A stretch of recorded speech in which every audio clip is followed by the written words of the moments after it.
Hey there, fellow content creators!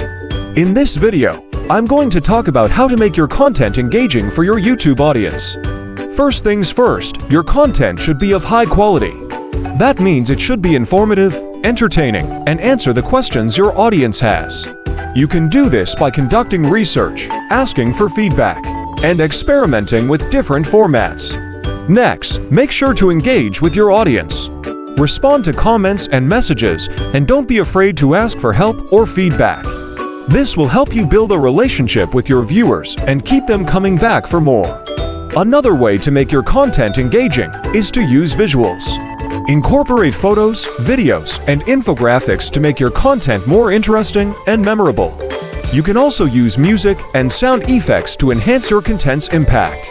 Lastly, make sure your content is timely and relevant.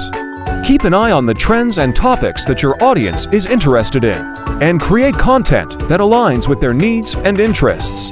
In summary, to make your content engaging for your YouTube audience, focus on high-quality content. Engage with your audience, use visuals, and make sure your content is timely and relevant. By following these tips, you'll be well on your way to creating engaging content that will keep your viewers coming back for more. Thanks for watching.